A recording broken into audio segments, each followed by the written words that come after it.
प्यारे विद्यार्थियों, हम बात कर रहे थे बीए पार्ट 3 की, जो हमारा वर्ल्ड रीजनल ज्योग्राफी का जो टॉपिक चल रहे थे उनके हम आपसे बात करते हैं। जो हम विश्व के प्रादेशिक भूगोल की आपसे बात कर रहे थे, तो विश्व के प्रादेशिक भूगोल में हम पहला सब यूनिट पूरा करके और हम उस यूनिट की ओर आगे बढ़ रहे हैं।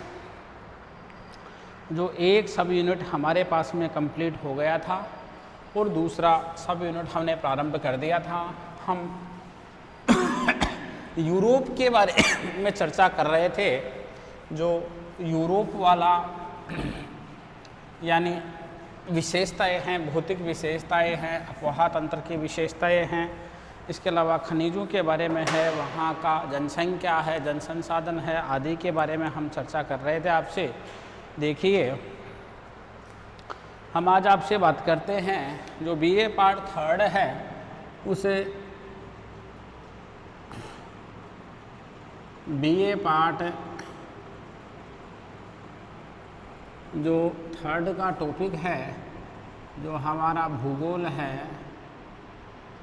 विश्व का प्रादेशिक भूगोल।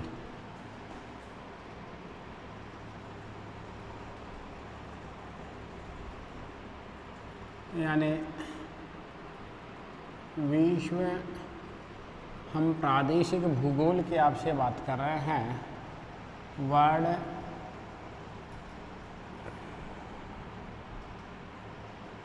रीजनल ज्योग्राफी की हम आपसे बात कर रहे हैं। विश्व का जो प्रादेशिक भूगोल है, उस विश्व के प्रादेशिक भूगोल की हम आपसे बात कर रहे हैं।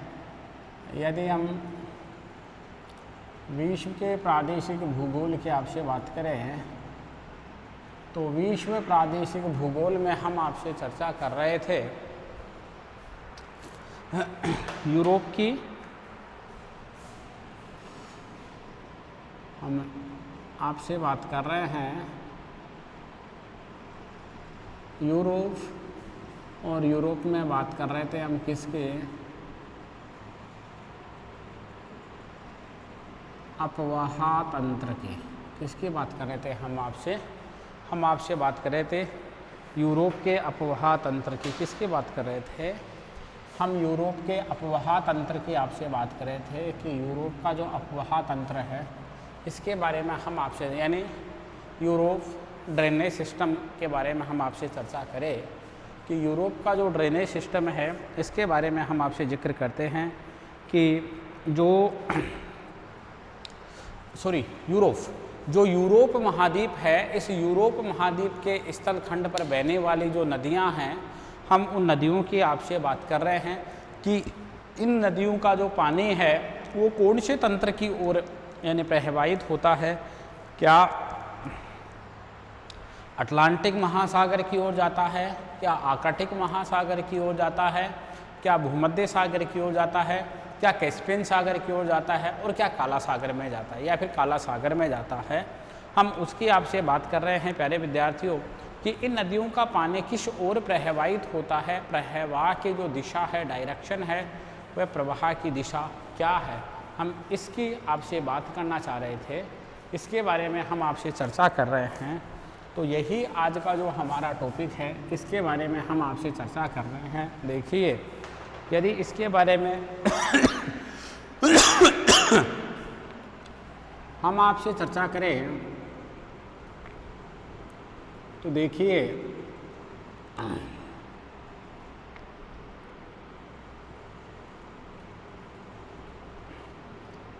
जो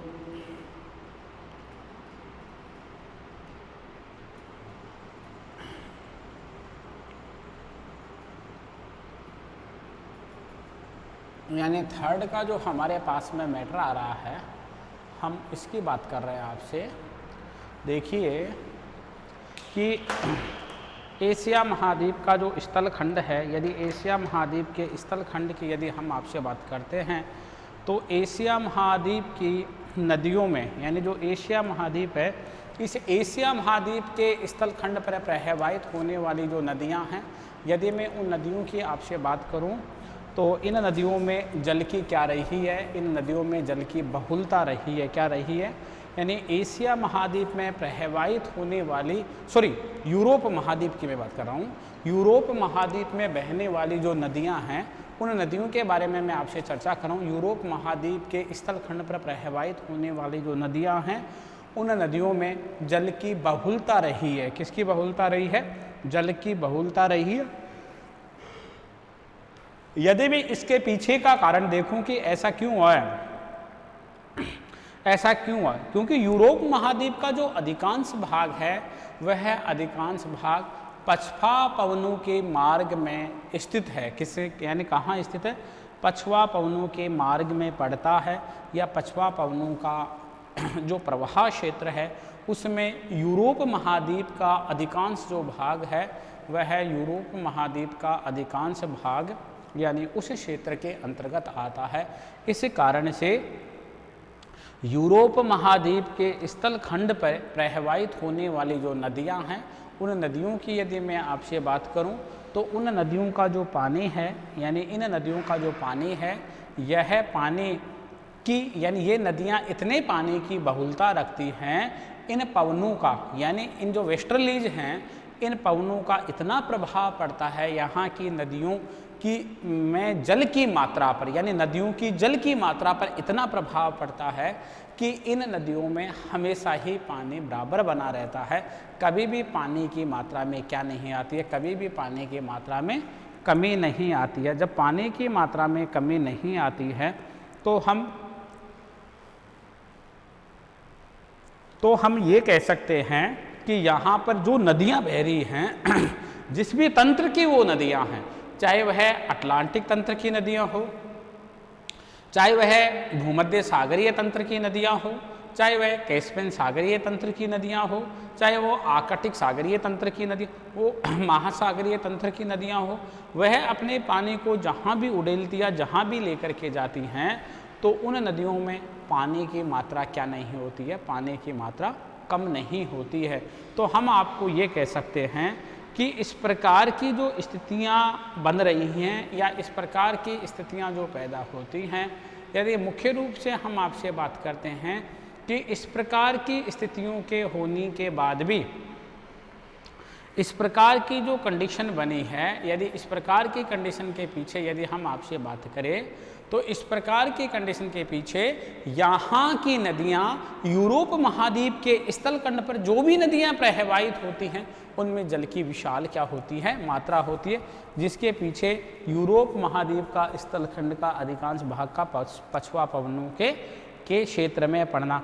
यानी ये पछवा पवनें क्या करती हैं, ये पछवा पवनें पर्वतों से टकराती हैं और पर्वतों से टकरा के क्या कर देती हैं, पर्वतों से टकरा करके अच्छी वर्षा कर देती है, क्या कर देती हैं, यानी यह पवनें किन से टकराती हैं, पर्वतों से टकराती हैं और पर्वतों से टकराने के बाद में ये जो पवनें हैं ये पवनें क्या कर देती हैं, ये पवनें अच्छी वर्षा कर देती हैं और इन पवनों के से अच्छी वर्षा होने के कारण से यूरोप महाद्वीप की नदियों में प्रॉपर रूप से यानी इनको क्या प्राप्त हो जाता है, पानी प्राप्त हो जाता है।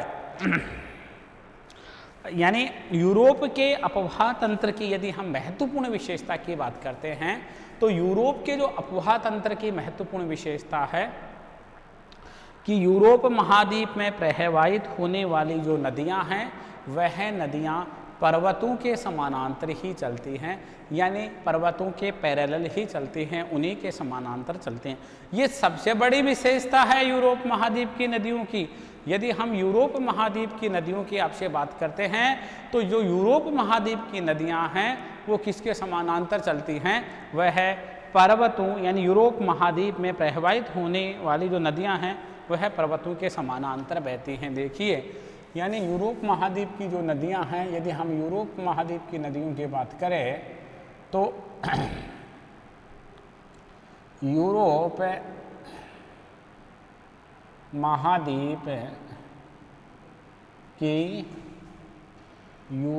महाद्वीप की नदियां पर्वतों के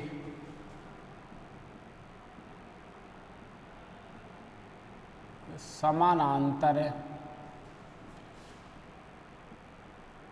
बहती हैं। यानी यूरोप महाद्वीप की नदियाँ किसके समानांतर बहती हैं? यूरोप महाद्वीप की नदियाँ पर्वतों के समानांतर बहती हैं। किसके समानांतर बहती हैं? पर्वतों के समानांतर बहती हैं। तो ये यूरोप का जो अपवाह तंत्र है, यूरोप महाद्वीप का जो ड्रेनेज सिस्टम है, उस ड्रेनेज सिस्टम की क्या है? महत्वपूर्ण विशेषता है। क्या है? ये महत्वपूर्ण विशेषता है।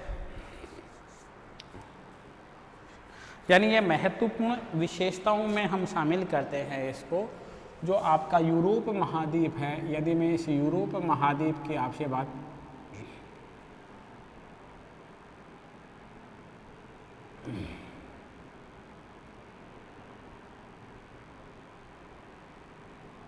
यदि मैं यूरोप महाद्वीप की प्रमुख नदियों की विशेषताओं की यदि मैं आपसे बात करूं, तो प्रमुख विशेषताओं में आता है, यानी जो ड्रेनेज सिस्टम है, यदि मैं ड्रेनेज सिस्टम की आपसे बात करूं, तो यह ड्रेनेज सिस्टम की सबसे बड़ी विशेषता यही है कि यहाँ की जो नदियाँ हैं ना, वह नदियाँ पर्वतों के क्या चलती हैं? पर्वतों के समानांतर चलती हैं। जैसे पर्वत फैले हुए हैं उसी के ही समानांतर क्या चलती हैं? यहाँ की नदियाँ चलती हैं। क्या चलती हैं? यहाँ की नदियाँ चलती हैं। ठीक है ना। यूरोप महाद्वीप की नदियाँ पर्वतों के समानांतर बहती हैं। किसके समानांतर बहती हैं? पर्वतों के समानांतर बहती हैं। ठीक है ना। यानी यूरोप महाद्वीप की नदियां पर्वत श्रेणियों को काटने के बजाय यानी क्या? यूरोप महाद्वीप की जो नदियां हैं, यूरोप महाद्वीप की नदियां यानी पर्वत श्रेणियों को काटने के बजाय अपने प्रवाह क्षेत्र को बिना अधिक काटे समुद्र में गिर जाती हैं।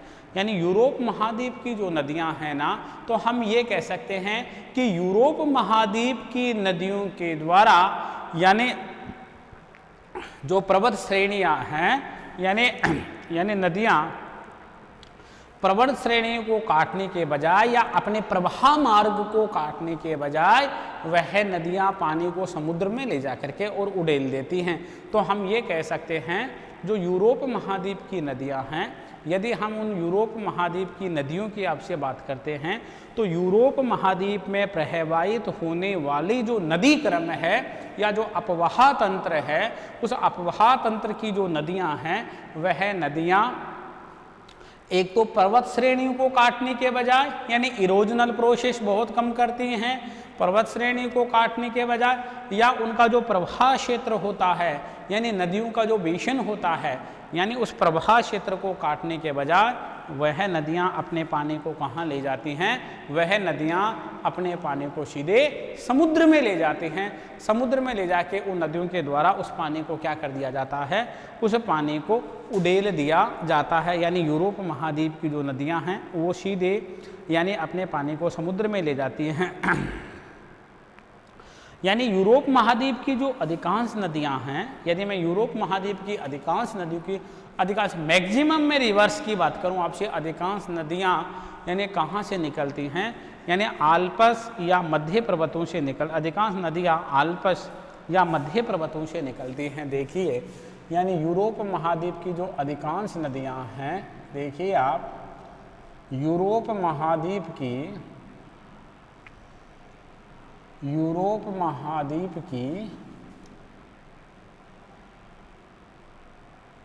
अधिकांश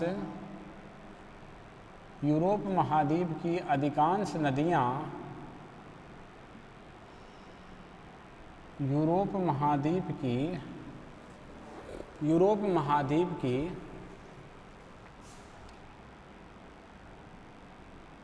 यूरोप महाद्वीप की अधिकांश नदियां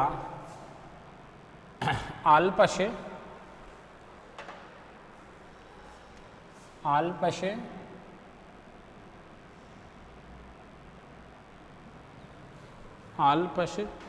तथा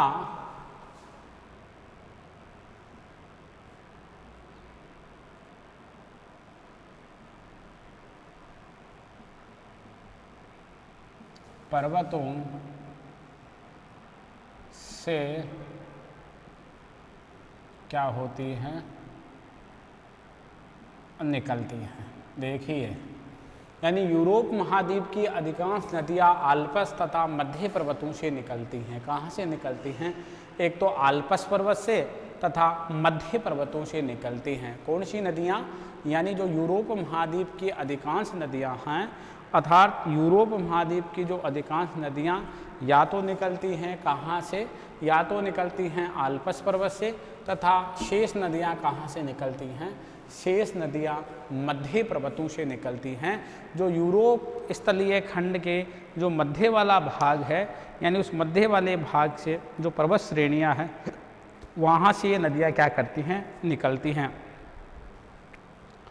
यानी यूरोप महाद्वीप के हम जो भौतिक प्रदेश पढ़ के आए थे, तो हमने 3 प्रकार के भौतिक प्रदेश पढ़े थे। उत्तर पश्चिमी पर्वतीय प्रदेश, मध्यवर्ती मैदानी प्रदेश, और तीसरा पढ़ा था दक्षिणी पर्वतीय प्रदेश। तो दो दक्षिणी पर्वतीय प्रदेश है, वह दक्षिणी पर्वत श्रेणियाँ यानी यूरोप में प्रमुख जल विभाजक का कार्य करती हैं। यानी यूरोप महाद्वीप का जो तीसरा भू आकृतिक प्रदेश या जो भौतिक प्रदेश है, जिसको हम दक्षिणी पर्वतीय प्रदेश के नाम से संबोधित कर रहे थे, उस दक्षिणी पर्वतीय प्रदेश के द्वारा यूरोप महाद्वीप में यानी दक्षिणी पर्वतीय प्रदेश की दक्षिणी पर्वतीय श्रेणियों के द्वारा यूरोप में यानी मुख्य प्रमुख जल विभाजक का कार्य किया जाता है। अर्थात दक्षिणी पर्वतीय प्रदेश में यानी जो हमारे पास में क्या है, यानी हमारे पास में जो पर्वत श्रेणियां हैं, उन पर्वत श्रेणियों के द्वारा यूरोप महाद्वीप के दक्षिणी भाग में स्थित पर्वत श्रेणियों के द्वारा यानी प्रमुख जल विभाजक का कार्य किया जाता है। अर्थात हम आपसे बात करें कि जो यूरोप महाद्वीप है, उस यूरोप महाद्वीप में के यानी दक्षिण पर्वत श्रेणियों के द्वारा, यानी देखिए हम आपसे बात कर रहे हैं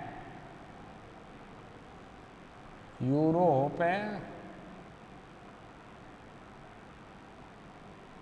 महाद्वीप, यूरोप महाद्वीप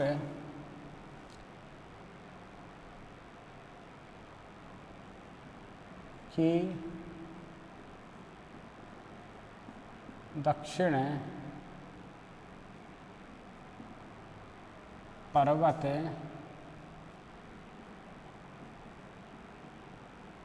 श्रेणियों के 12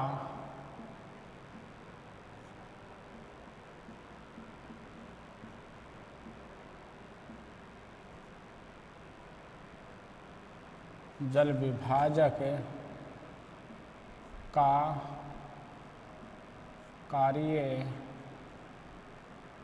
किया जाता है।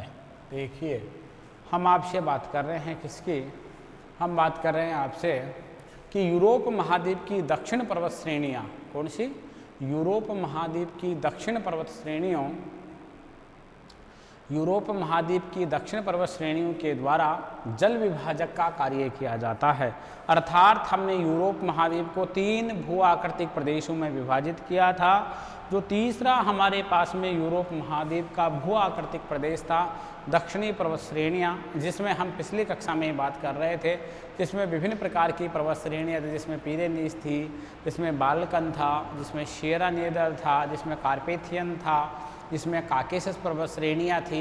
यानी हम पिछली कक्षा में इसकी बात करके आए हैं, यानी उन पर्वत श्रेणियों के द्वारा यूरोप महाद्वीप में क्या किया जाता है? यूरोप महाद्वीप में जल विभाजक का कार्य किया जाता है। क्या किया जाता है? यानी जल विभाजक का कार्य किया जाता है। यानी उन पर्वत श्रेणियों के द्वारा जल विभाजक का कार्य किया जाता है। अर्थात दक्षिण में स्थित पर्वत श्रेणियाँ यूरोप महाद्वीप में जल विभाजक का कार्य करती हैं। देखिए, यानी उसके उत्तर की प्रमुख नदियाँ तो पानी को लेके जाती हैं, यानी जल विभाजक द्वारा जल विभाजक का कार्य किया जाता है। अर्थात कौन सी पर्वत श्रेणियों के द्वारा? हम आपसे बात कर रहे हैं यानी दक्षिणी पर्वत श्रेणियों के द्वारा। कौन सी पर्वत श्रेणियों के द्वारा?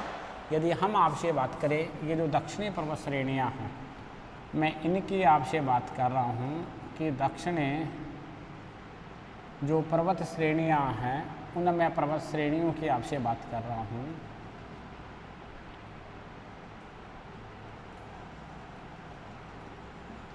पर्वत श्रेणियों के द्वारा कौन सी पर्वत श्रेणियाँ? ये जो दक्षिणी पर्वत श्रेणियाँ हैं मैं इनकी आपसे बात कर रहा हूँ। तो हम बात करते हैं कि ये जो पर्वत श्रेणियाँ हैं दक्षिणी पर्वत श्रेणियाँ हैं यानी इनके उत्तर में यानी दक्षिणी पर्वत श्रेणियों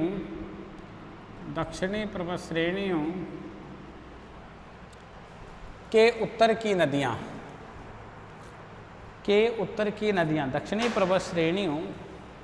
दक्षिण पर्वत श्रेणियों के उत्तर की नदियाँ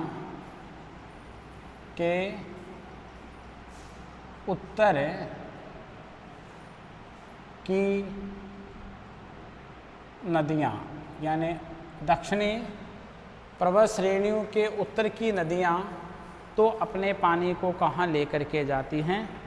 के उत्तर की नदियाँ यानी दक्षिण पर्वत श्रेणियों के उत्तर की नदियाँ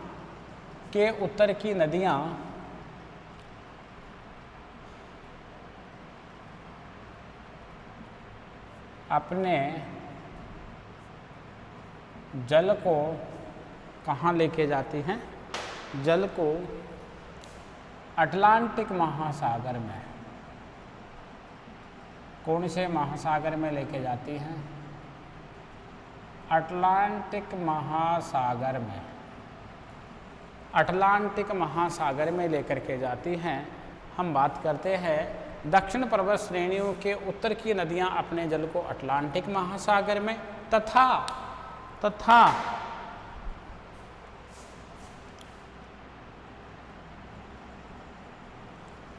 हम बात करें दक्षिण की नदियां तथा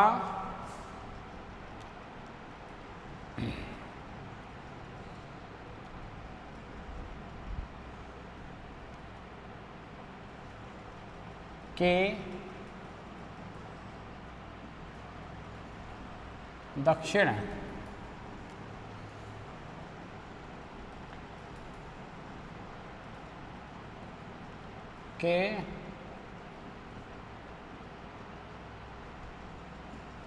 दक्षिण की नदियाँ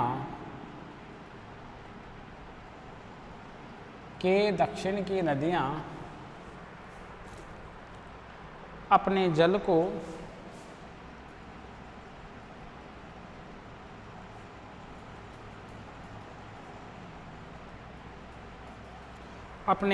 कहाँ लेके जाती हैं? भूमध्य सागर में लेके जाती हैं।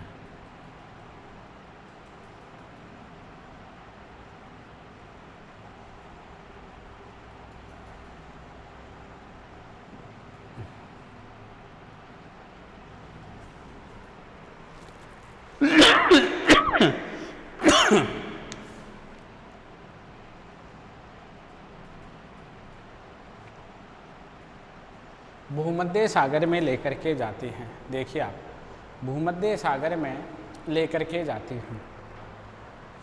हम आपसे बात कर रहे हैं कि दक्षिणी पर्वत श्रेणियाँ जो हैं, इन दक्षिणी पर्वत श्रेणियों के मैं आपसे बात करूं, इन दक्षिणी पर्वत श्रेणियों के उत्तर की नदियां तो अपने जल को अटलांटिक महासागर में लेकर के जाती हैं, और इन पर्वत श्रेणियों के जो दक्षिण की नदियां हैं वह दक्षिण की नदियां अपने पानी को कहाँ लेके जाती हैं? भूमध्य सागर में लेकर के जाती हैं। अपने पानी को भूमध्य सागर में ले जा करके उड़ेलते हैं। यदि मैं प्रमुख नदियों की बात करूं, जो यूरोप महाद्वीप है, इस यूरोप महाद्वीप के यदि मैं प्रमुख नदियों की आपसे बात करता हूं कि प्रमुख नदियां कौन कौन सी हैं, तो देखिए,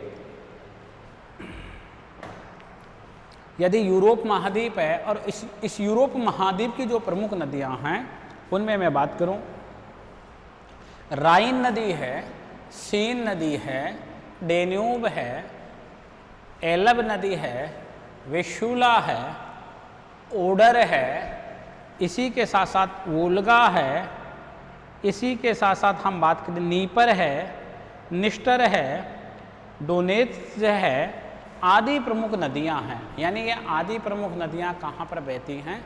आदि प्रमुख नदियां यूरोप महाद्वीप में यानी यूरोप महाद्वीप के स्थल खंड पर बहती हैं। कहाँ पर बहती हैं? यूरोप महाद्वीप के स्थल खंड पर बहने वाली कौन सी नदियाँ हैं? यूरोप महाद्वीप के स्थल खंड पर बहने वाली प्रमुख नदियाँ हैं, यानी ये प्रमुख नदियाँ हैं जो यानी यूरोप महाद्वीप के स्थल खंड पर क्या करती हैं? यूरोप महाद्वीप के स्थल खंड पर बहने वाली ये नदियां हैं। देखिए, यदि हम यूरोप महाद्वीप के स्थल खंड पर बहने वाली यूरोप महाद्वीप के जो प्रमुख नदियां हैं, प्रमुख नदियां यानी यूरोप महाद्वीप की प्रमुख नदियां, जो यूरोप महाद्वीप के यानी यूरोप महाद्वीप की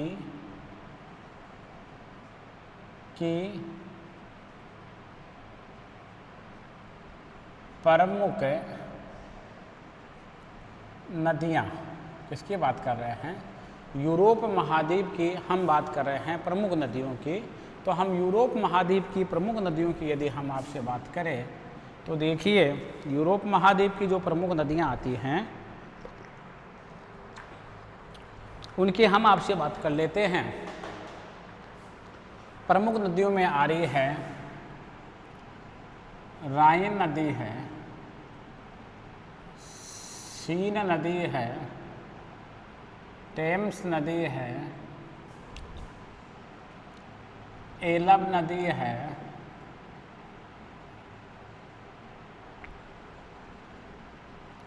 विशुला है,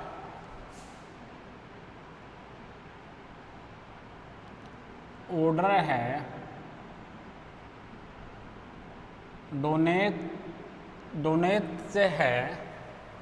इसी के साथ साथ यदि हम आपसे बात करते हैं, डेन्यूब है,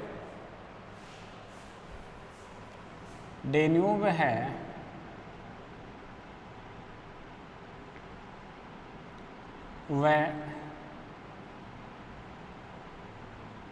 रोन नदी, वह कौन सी नदी? वह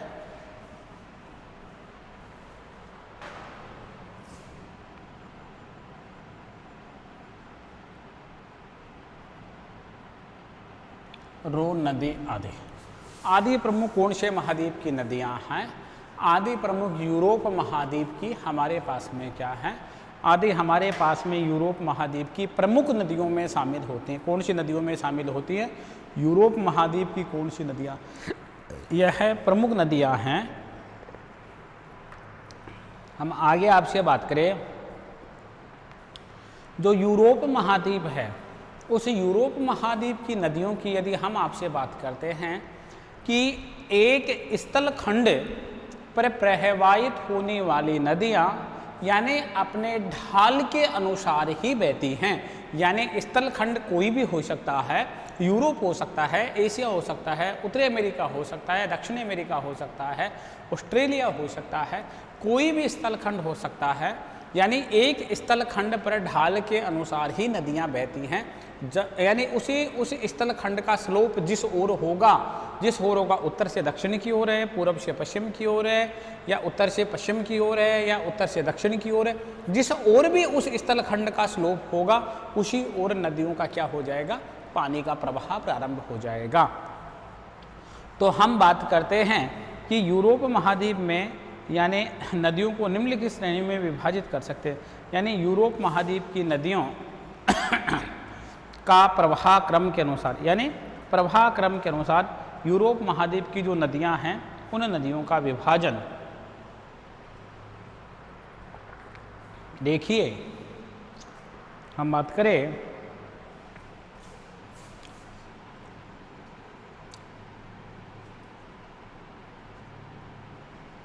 प्रवाह क्रम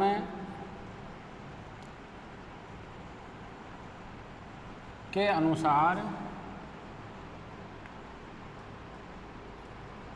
यूरोप महाद्वीप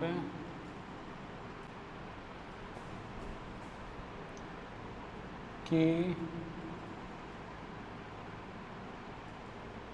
नदियों का वर्गीकरण। हम बात कर रहे हैं किसके अनुसार? प्रवाह क्रम के अनुसार। किसके अनुसार? हम आपसे बात कर रहे हैं प्रवाह क्रम के अनुसार। जो यूरोप महाद्वीप की नदियां हैं, हम उन यूरोप महाद्वीप की नदियों की आपसे बात कर रहे हैं। यदि हम उसी प्रवाह क्रम की आपसे बात करते हैं, उस प्रवाह क्रम के अनुसार यदि हम यूरोप महाद्वीप की नदियों की बात करें कि जो यूरोप महाद्वीप की नदियां हैं वो प्रवाह क्रम के अनुसार हम कितने भागों में बांट सकते हैं। तो यदि हम प्रवाह क्रम की आपसे बात करते हैं तो देखिए, यदि हम प्रवाह क्रम की आपसे बात करें तो प्रवाह क्रम के अनुसार जो यूरोप महाद्वीप की नदियां हैं, यदि हम उन नदियों की आपसे बात करते हैं, यदि हम आपसे बात करते हैं कि प्रवाह क्रम के अनुसार उन नदियों का विभाजन हम 4 भागों में कर सकते हैं। वो नदियाँ जो अपने पानी को अटलांटिक महासागर की ओर लेकर के जाती हैं, वो नदियाँ जो अपने पानी को अटलांटिक महासागर की ओर लेकर के जाती हैं, ठीक है ना, उनको हमने अटलांटिक प्रवाह क्रम कहा। वो नदियाँ जो अपने पानी को कहाँ लेकर के जा रही हैं? वो नदियाँ जो अपने पानी को कहाँ लेके जा रही हैं? भूमध्य सागर की ओर लेकर के जा रही हैं। वह नदियाँ जो अपने पानी को कैस्पियन सागर की ओर लेकर के जाती हैं और जो नदियाँ अपने पानी को आर्कटिक महासागर की ओर लेकर के जाती हैं। तो हमारे पास में मुख्य रूप से कितना वर्गीकरण आ गया? यानी 4 प्रकार का वर्गीकरण आ रहा है। सबसे पहला हमारे पास में जो वर्गीकरण आ रहा है वो अटलांटिक सागरों उन्मुख नदियां हैं। कौन सी नदियां हैं? अटलांटिक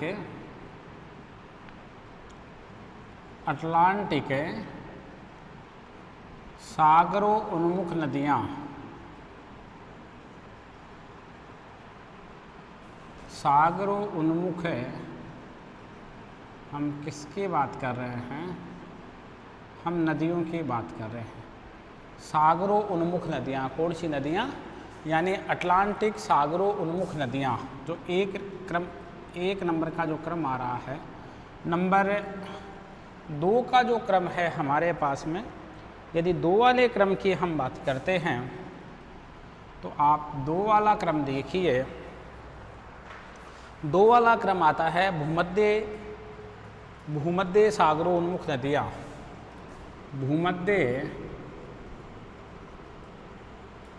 भूमध्य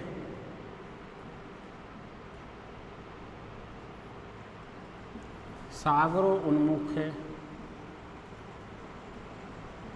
क्या नदियाँ। नंबर 3 की यदि हम आपसे बात करें तो नंबर 3 पर जो हमारे पास में आता है वह आता है कैस्पियन सागरों उन्मुख नदियाँ।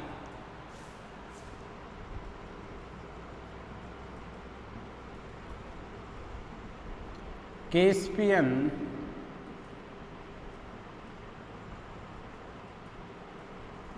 सागरों उन्मुख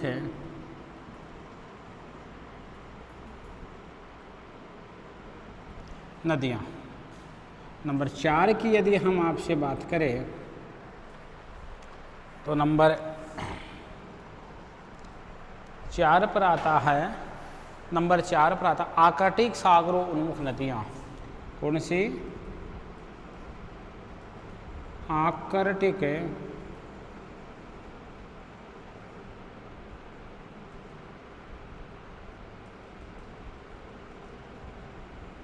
सागरों उन्मुख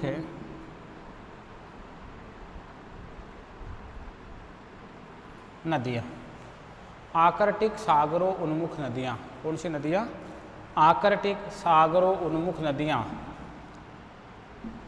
हम बात कर रहे हैं आपसे आर्कटिक सागरों उन्मुख नदियाँ।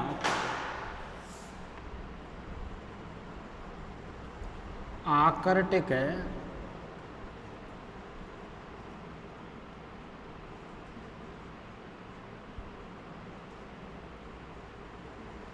सागरोन्मुख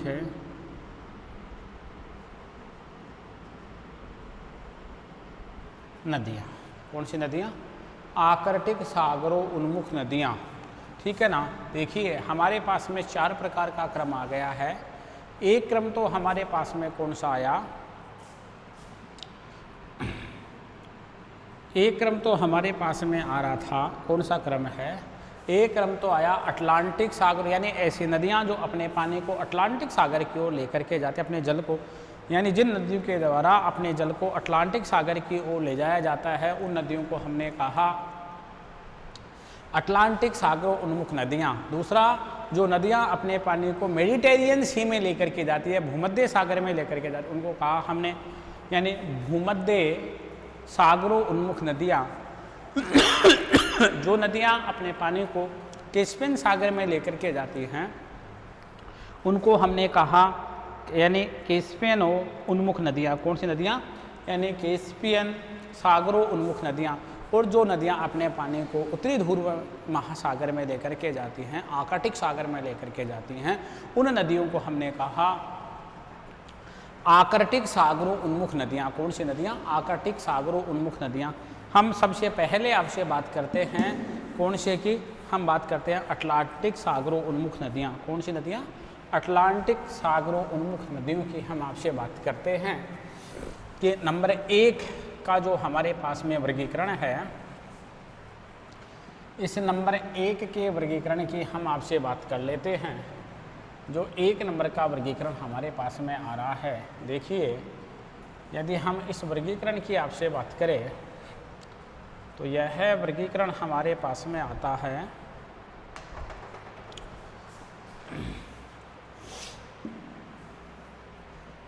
हम आपसे बात करें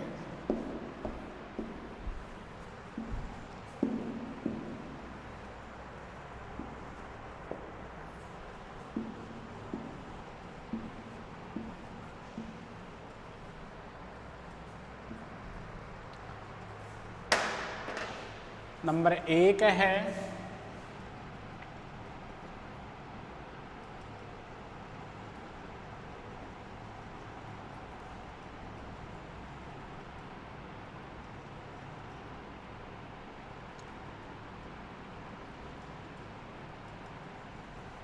अटलांटिक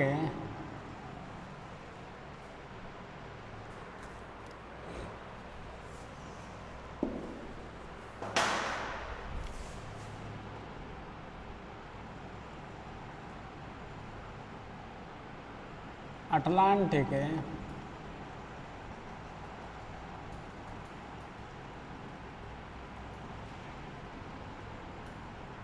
सागरों उन्मुख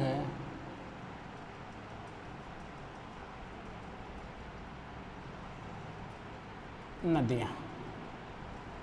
अटलांटिक सागरों उन्मुख नदियाँ ऐसी नदियाँ जो अपने पानी को कहाँ लेकर के जाती हैं? ऐसी नदियाँ जो अपने पानी को अटलांटिक महासागर में लेकर के जाती हैं। ऐसी नदियाँ जो अपने पानी को अटलांटिक महासागर में लेकर के जाती हैं। हम उस यानी महासागरीय क्रम की आपसे बात कर रहे हैं। यानी मैं मुख्य रूप से बात करूं कि यह जो क्रम हमारे पास में आ रहा है, यानी जो अटलांटिक जो सागरीय जो क्रम आ रहा है, यदि मैं इस महासागरीय क्रम की आपसे बात करूं तो इसमें पुर्तगाल है, स्पेन है, फ्रांस है, इसी के साथ साथ जर्मनी है, पोलैंड है, पश्चिमी रूस है, स्वीडन है, इंग्लैंड है आदि जो प्रशासनिक दृष्टि से ये जो देश हैं, इन देशों में जो प्रवाहित होने वाली नदियां हैं, यानी इन देशों में जो प्रवाहित होने वाली नदियां हैं, इन नदियों के द्वारा पानी को कहाँ ले जाया जाता है? इन नदियों के द्वारा प्रवाहित होने वाले यानी पानी को कहाँ, यानी इन नदियों के द्वारा अपने पानी को अटलांटिक महासागर में ले जाया जाता है। कहाँ पर ले जाया जाता है? अटलांटिक महासागर में ले जाया जाता है। ये नदियाँ अपने पानी को अटलांटिक महासागर में लेकर के जाती हैं। देखिए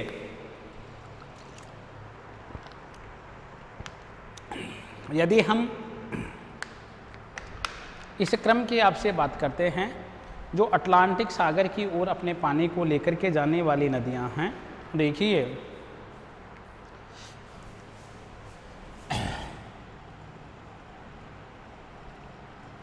इस नदी क्रम के अंतर्गत,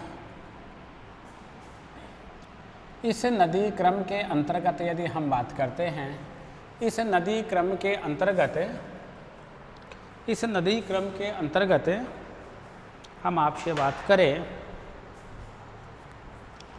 पुर्तगाल,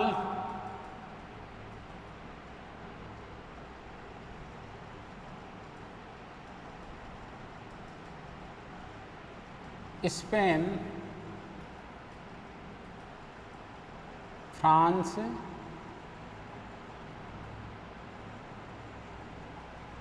पोलैंड,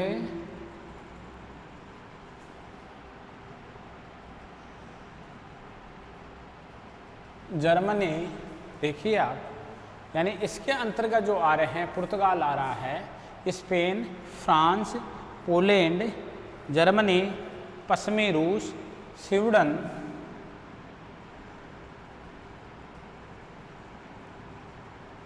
पश्चिमी रूस,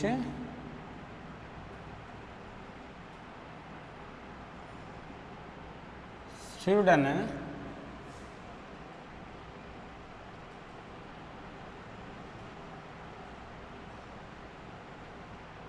इंग्लैंड, यानी इंग्लैंड, पश्चिमी रूस, स्वीडन, इंग्लैंड, जर्मनी आदि देशों, इस नदी क्रम के अंतर्गत पुर्तगाल, स्पेन, फ्रांस, पोलैंड, जर्मनी, पश्चिमी रूस, स्वीडन, इंग्लैंड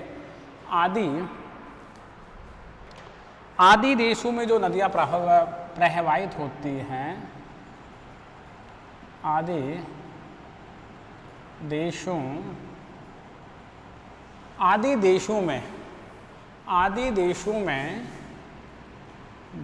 में प्रवाहित, आदि देशों में प्रवाहित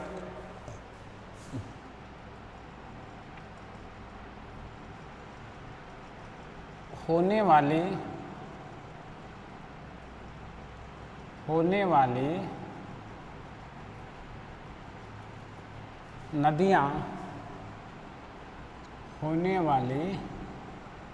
नदियाँ क्या हैं? शामिल हैं। आदि देशों में प्रवाहित होने वाली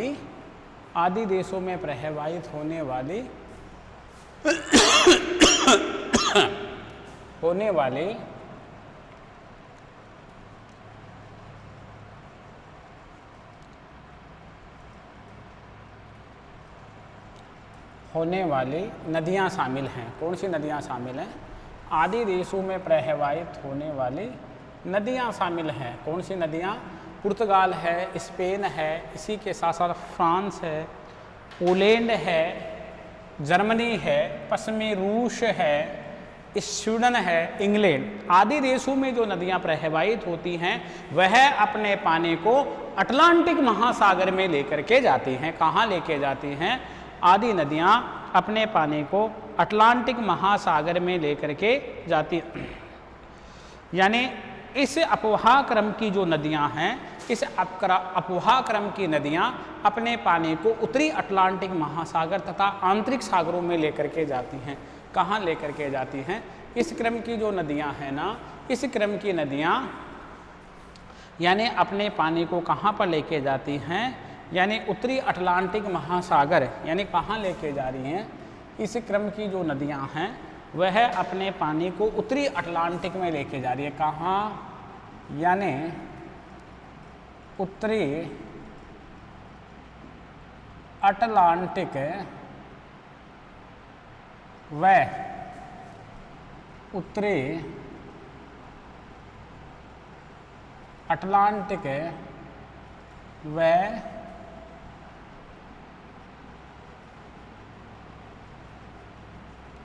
आंतरिक सागरों उत्तरी अटलांटिक व आंतरिक सागरों।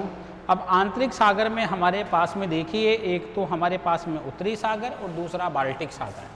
देखिए आंतरिक सागरों की बात करें तो हमारे पास में एक तो आ रहा है कौन सा सागर, उत्तरी सागर, और दूसरा हमारे पास में कौन सा सागर आ रहा है, बाल्टिक सागर।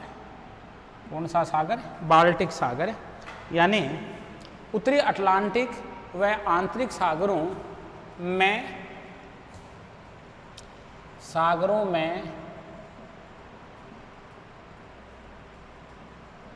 जल को उड़ेलती हैं, जल को उड़ेलती हैं। कौन से सागरों में उड़ेलती हैं? यदि हम आपसे बात करते हैं यानी या तो उत्तरी अटलांटिक सागर में, या जो आंतरिक सागर हैं जिनमें उत्तरी सागर है, और उत्तरी सागर के साथ साथ में कौन सा सागर है, उत्तरी सागर है, और उत्तरी सागर के साथ साथ में कौन सा सागर है, आपका जो बाल्टिक सागर है। इस बाल्टिक सागर में अपने जल को लेकर के जाती हैं ये नदियाँ, इन सागरों में यानी अपने जल को प्रवाहित करती हैं या लेकर के जाती हैं। हम आपसे बात करते हैं पुर्तगाल एवं पश्चिमी स्पेन की नदियाँ पश्चिम की ओर प्रवाहित होती हैं। पुर्तगाल और पश्चिमी जो स्पेन की नदियाँ हैं, एक तो पुर्तगाल की बात करें, एक तो हम पुर्तगाल की बात करें, एक पश्चिमी स्पेन की बात करते हैं। यानी पुर्तगाल और जो पश्चिमी स्पेन की नदियां हैं, यानी पश्चिमी स्पेन की नदियां हैं, यह अपने पानी को कहाँ लेके जाती हैं, पश्चिम की ओर लेकर के जाती हैं। कहाँ लेकर के जाती हैं? यह अपने पानी को पश्चिम की ओर लेकर के जाती हैं, अर्थात उत्तरी अटलांटिक महासागर में गिरती हैं, जिनमें टागस नदी प्रमुख है। कौन सी नदी प्रमुख है? जिनमें टागस जो नदी है वह टागस नदी प्रमुख है। यदि हम बात करें तो टागस नदी कहाँ लेकर के जाती है अपने जल को? यदि मैं आपसे बात करूं कि जो टागस नदी है, यह है जो टागस नदी,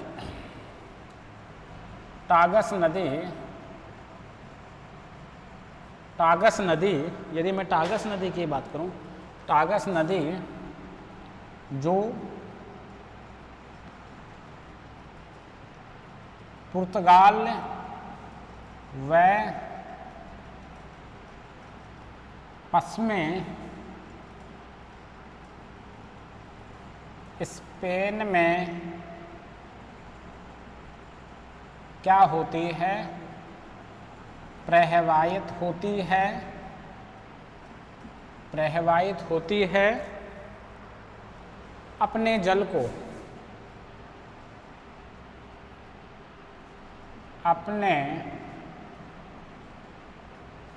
अपने जल को किसको? अपने जल को उत्तरी अटलांटिक महासागर में लेकर के जाती है। अपने जल को उत्तरी अटलांटिक महासागर में लेकर जाती है। कहाँ लेकर के जाती है? यानी टागस नदी जो पुर्तगाल तथा पश्चिमी स्पेन में प्रवाहित होती है, वह अपने जल को उत्तरी अटलांटिक महासागर में लेकर के जाती है। यानी अटलांटिक महासागर का जो उत्तरी भाग है, उस उत्तरी भाग में इस जल को लेकर के जाती है। ठीक है ना, जल को लेकर के जाती है। यदि मैं फ्रांस की प्रमुख नदियों की बात करूं तो गेरोन, लायर और सीन, यानी फ्रांस की प्रमुख नदियां हैं। देखिए यदि मैं फ्रांस की प्रमुख नदियों की आपसे बात करूं तो फ्रांस की प्रमुख नदियां हैं। देखिए एक तो कौन सी नदी है, यानी फ्रांस की गेरोन नदी है। यदि मैं दूसरी नदी की बात करूं तो लायर नदी है, गेरान लायर है, तथा सीन नदियां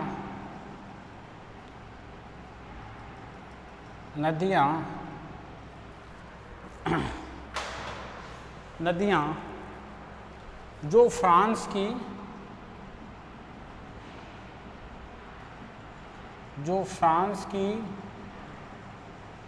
क्या हैं, प्रमुख है, जो फ्रांस की प्रमुख नदियां हैं। क्या हैं? जो फ्रांस की प्रमुख नदियां हैं। क्या हैं? जो फ्रांस की प्रमुख नदियां हैं, अर्थात जो फ्रांस की प्रमुख नदियां हैं, यानी जो गेरोन और लायर नदी है, यह तो अपने जल को कहाँ लेकर के जाती है? यानी ये जो गेरोन और जो लायर नदी है, यह नदी, यानी एक तो गेरोन नदी और दूसरी कौन सी नदी? लायर नदी। ये दोनों तो अपने जल को कहाँ लेके जाती हैं? यह नदी तो अपने जल को कहाँ? बिस्के की खाड़ी में। कहाँ लेकर के जाती है? बिस्के की खाड़ी में। और मैं आपसे बात करूं कौन सी नदी की? मैं आपसे बात करूं शीन नदी की। तो शीन नदी अपने पानी को लेकर के जाती है कहाँ पर? इंग्लिश चैनल में। कहाँ लेकर के जाती है? यह नदी अपने जल को कहाँ लेकर के जाती है? इंग्लिश चैनल में लेकर के जाती है। तो हम आपसे बात कर रहे हैं कि जो फ्रांस की प्रमुख नदियां हैं, गेरोन और लायर नदी, ये तो बिस्के की खाड़ी में जल को लेकर के जाती है, और जो शीन नदी है, ये शीन नदी अपने जल को कहाँ लेकर के जाती है? शीन नदी अपने जल को इंग्लिश चैनल में लेकर के जाती है। वहाँ ये पानी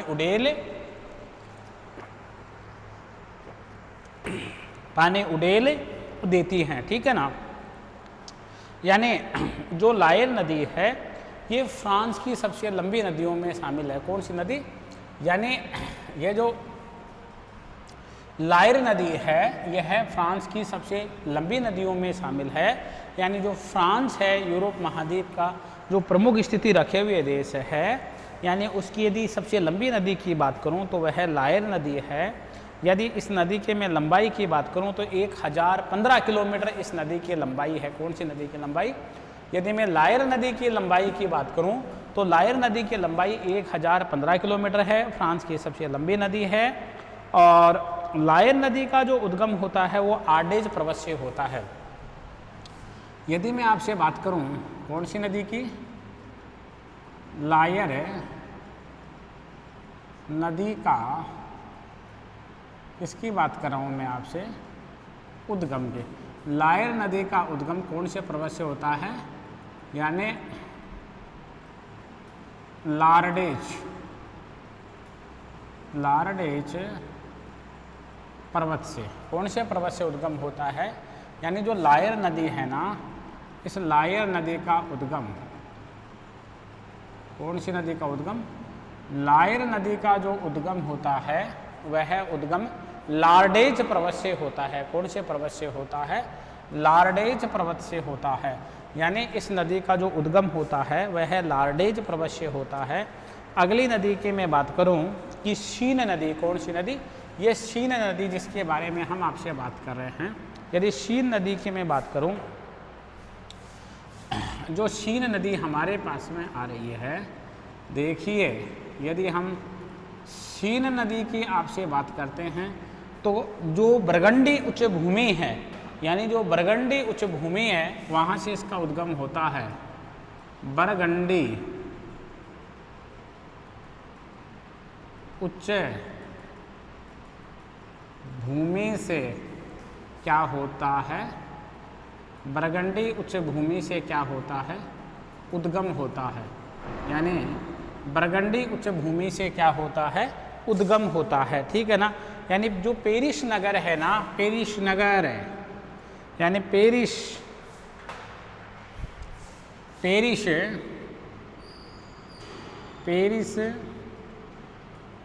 शीन नदी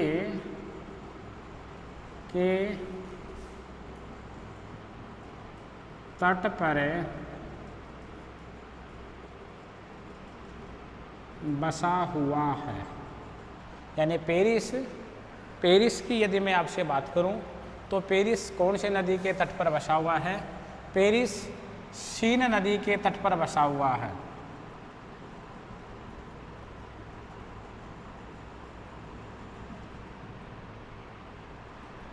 कौन सी नदी के तट पर बसा हुआ है? शीन नदी के तट पर बसा हुआ है। यदि मैं आपसे अगली नदी की बात करता हूँ यानी जर्मनी की जो प्रमुख नदी है, यदि हम जर्मनी की बात करें तो जो जर्मनी है ना, जर्मनी की जो प्रमुख नदी, जर्मनी की प्रमुख नदी कौन सी है? जर्मनी की प्रमुख नदी कौन सी नदी है? राइन नदी, प्रमुख नदी राइन है। कौन सी है? यानी जर्मनी की प्रमुख नदी राइन नदी है। हम राइन नदी की बात कर रहे हैं। जो जर्मनी देश है उस जर्मनी देश की प्रमुख नदी राइन नदी है। यानी ये बात करें कि राइन का उद्गम यानी कॉन्स्टेंस झील से होता है। यानी इस नदी के मैं उद्गम की बात करूं, कौन सी नदी के उद्गम की? राइन के यदि मैं उद्गम की आपसे बात करता हूं, किसके उद्गम की बात करूं तो जो राइन का उद्गम होता है ना, वह राइन का उद्गम यानी कौन सी झील से होता है? इसका उद्गम होता है कॉन्स्टेंस झील से। कॉन्स्टेंस झील से। कौन सी झील से होता है? कॉन्स्टेंस झील से उद्गम होता है। कौन सी झील से होता है? कॉन्स्टेंस झील से उद्गम होता है। किसका उद्गम होता है? यानी जो राइन नदी है, यानी जो जर्मनी की जो प्रमुख नदियों में शामिल है, उस नदी का उद्गम होता है।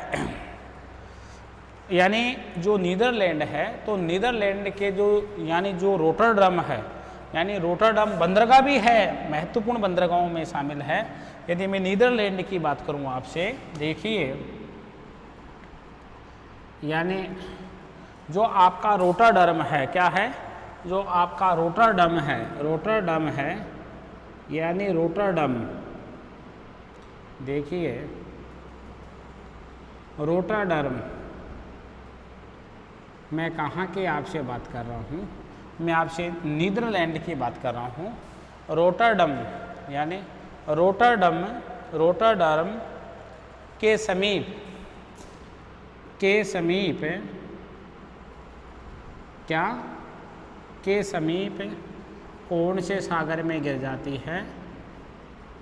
उत्तरी सागर में गिर जाती है। कौन से सागर में गिर जाती है?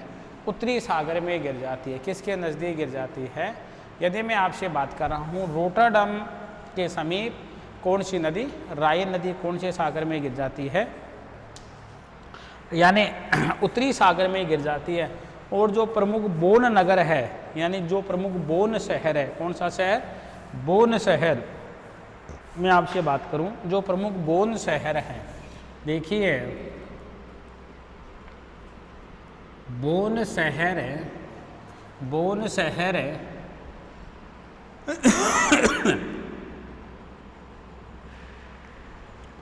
राइन नदी पर ही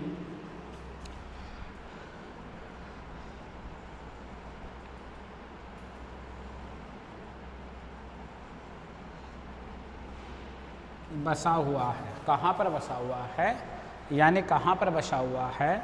हम आपसे बात करते हैं कि ये प्रमुख रूप से कहाँ पर बसा हुआ है। ये प्रमुख रूप से बसा हुआ है हमारे पास में कहाँ पर? यानी ये जो आपका बोन शहर है, तो ये बोन शहर बसा हुआ है कहाँ पर? यानी बोन शहर राइन नदी पर ही बसा हुआ है। कौन सी नदी पर बसा हुआ है? बोन शहर राइन नदी पर ही बसा हुआ है। कौन सी नदी पर बसा हुआ है? यानी हम आपसे बात करें कि जो बोन शहर है, यानी जर्मनी की प्रमुख नदियों में ये शामिल है। कौन सी नदियों में शामिल है? जो जर्मनी की प्रमुख नदियां हैं, उन जर्मनी की प्रमुख नदियों में यह शामिल है। और जो बोन शहर है, वह बोन शहर कौन सी नदी के किनारे बसा हुआ है? बोन शहर यानी इसी नदी के किनारे ही बसा हुआ है। कौन सी नदी के किनारे? यानी जो राइन नदी है समीप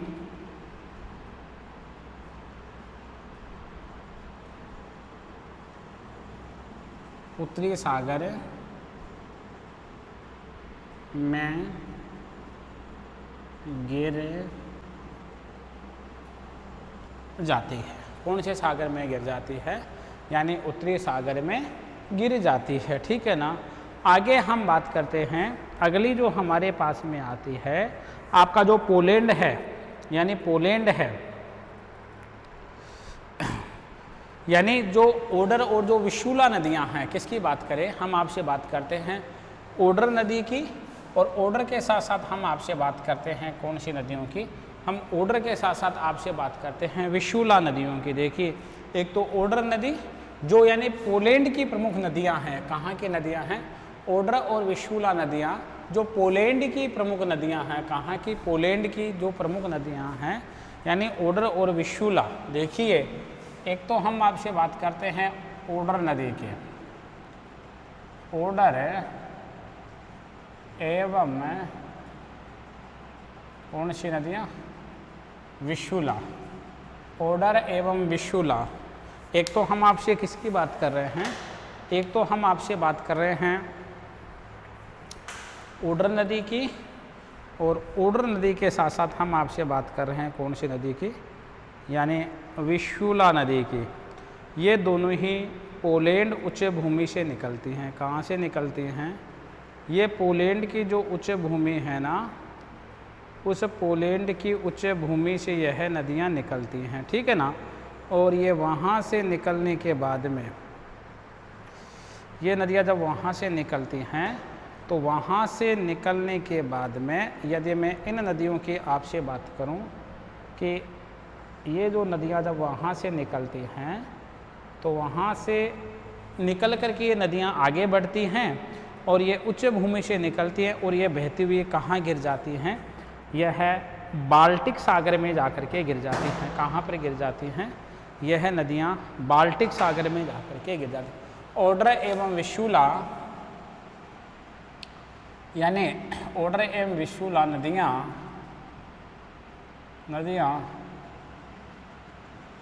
पोलैंड क्या ओडर एवं विशुला नदियाँ पोलैंड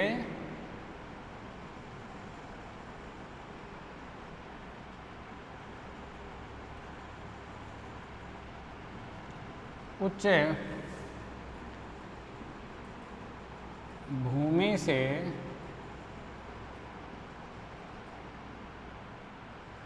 निकलकर कौन से सागर में? बाल्टिक सागर में गिरती हैं। कौन से सागर में गिरती हैं? बाल्टिक सागर में गिर जाती हैं। कौन से सागर में गिर जाती हैं? यानी यह नदियाँ बाल्टिक सागर में गिर जाती हैं। कौन से सागर में गिर जाती हैं? बाल्टिक सागर में गिर जाती हैं। देखिए,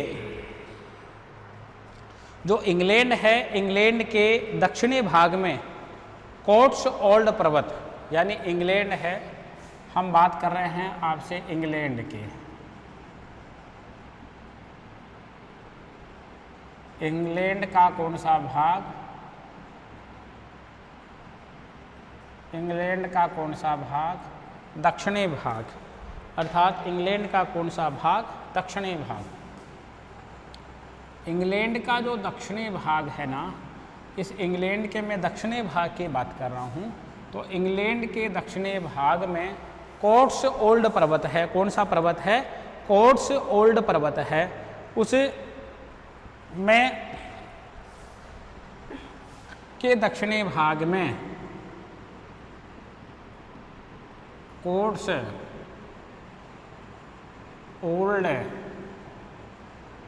पर्वत से कौन सी नदी निकलती है? कोट्सवोल्ड पर्वत से, यानी थेम्स या टेम्स नदी निकलती है। टेम्स नदी का क्या होता है? उद्गम होता है। कौन सी नदी का उद्गम होता है? यानी टेम्स नदी का क्या होता है? उद्गम होता है। ठीक है ना। टेम्स नदी का उद्गम होता है, और ये बहती बहती कहाँ चली जाती है? यह उत्तरी सागर में गिर जाती है। जब उद्गम होता है तो यह नदी अपने पानी को कहाँ लेकर के जाती है? जब यह नदी अपने पानी को कहाँ उड़ेलती है, यानी विलीनीकरण। मैं विलीनीकरण की आपसे बात करूं,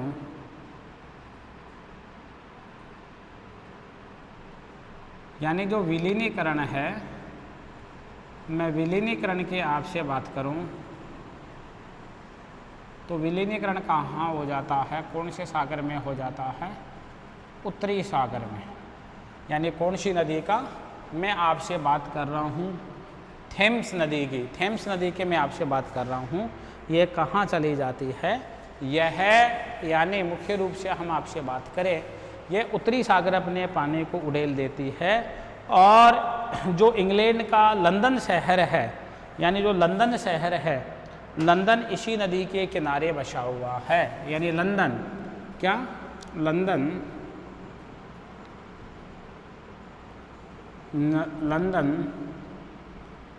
थेम्स ऑब्लिक टेम्स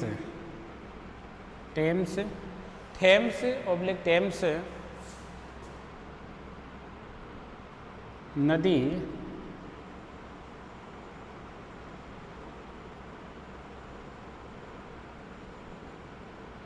के तट पर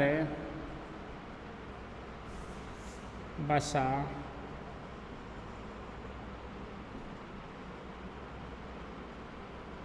हुआ है। कौन सी नदी के किनारे बसा हुआ है? यानी कौन सी नदी के किनारे बसा हुआ है? यदि हम बात करते हैं तो वह थेम्स नदी के किनारे पर बसा हुआ है। जो अगला हमारे पास में आज हमारा जो पहला क्रम है, जिस पहले क्रम की हम आपसे बात कर रहे थे, वह हमारा पहला क्रम कंप्लीट हो गया है। कौन से क्रम की हम आपसे बात कर रहे थे? हम आपसे बात कर रहे थे यानी अटलांटिक सागरों उन्मुख जो नदियां हैं, हम उन नदियों की आपसे बात कर रहे थे कि ऐसी नदियां जो अपने जल को कहाँ लेकर के जाती हैं? अटलांटिक महासागर में लेकर के जा रही थी। तो अटलांटिक महासागर की जो प्रमुख नदियां हैं, उन नदियों का जिक्र हमने आपके सामने डिटेल से किया, यानी विस्तृत हमने अध्ययन किया। तो हम ये कह सकते हैं कि इन नदियों के द्वारा अपने पानी को या तो अटलांटिक महासागर में, या जो आपके पास में जो आंतरिक सागर हैं बाल्टिक सागर, या बाल्टिक सागर के अलावा मैं आपसे बात करूं उत्तरी सागर, इन सागरों में यह नदियां अपने जल को लेकर के और जाती हैं। तो यूरोप महाद्वीप का जो अफवाह तंत्र है उसको हम 4 क्रम से पढ़ रहे थे। उन 4 क्रम में हमारे पास में पहला क्रम आज कंप्लीट हो रहा है, अटलांटिक सागरों उन्मुख नदियाँ। अब हम द्वितीय क्रम की आपसे बात करेंगे, जो नदियाँ अपने जल को कहाँ लेके जाती हैं? जो नदियाँ अपने जल को भूमध्य सागर में लेकर के जाती हैं, हम उन नदियों की आपसे बात करेंगे। और उसी के साथ साथ फिर हम कैस्पियन सागर की बात कर लेंगे, और कैस्पियन सागर के साथ साथ हम आपसे आर्कटिक सागर की बात कर लेंगे। इसी क्रम के साथ हम यूरोप महाद्वीप का जो अपवाह है, उस यूरोप महाद्वीप के अपवाह को हम फिनिश कर लेंगे। इसी के साथ हम आपसे प्यारे विद्यार्थियों बात कर रहे हैं, ठीक है ना?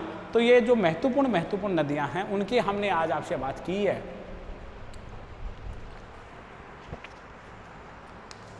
कि ये नदियों का जो क्रम है, इस क्रम को हमने आगे बढ़ाया है। और कौन सी नदी कौन से शहर पर स्थित है, हमने वो आपसे बात की है कि कौन सी नदी कौन से शहर पर स्थित है, हमने उसकी बात। जैसे थेम्स नदी के किनारे पर जैसे लंदन है, राइन नदी पर बोन शहर है, यानी विश्व का प्रसिद्ध बंदरगाह रोटरडम, यानी रोटरडम जो बंदरगाह है, यानी वो उत्तरी जो सागर है, यानी वहाँ पर उसके तट पर जो स्थित है। इसी प्रकार से मैं बात करूँ, यानी जो कॉन्स्टेंस झील है, वहाँ से कौन सी नदी का उद्गम होता है? हमारे पास में राइन नदी का उद्गम होता है। जो गेरोन, लॉयर और शीन नदियाँ हैं, ये फ्रांस की सबसे लंबी नदी है। इसी प्रकार से इसकी लंबाई 1000 किलोमीटर से ज़्यादा है, यानी ये बिस्के की खाड़ी में जा कर के गिरते हैं। यानी इन नदियों, लोयर नदी का उद्गम जो लार्डेज पर्वत है, उस लार्डेज पर्वत से होता है। इसी प्रकार से हम यानी अब आपसे बात कर रहे हैं, अगला जो हमारे पास में क्रम आ रहा है वह क्रम है भूमध्य सागरीय क्रम, जिसकी हम आपसे क्या करने जा रहे हैं, जिसकी हम आपसे बात करने जा रहे हैं। ठीक है ना।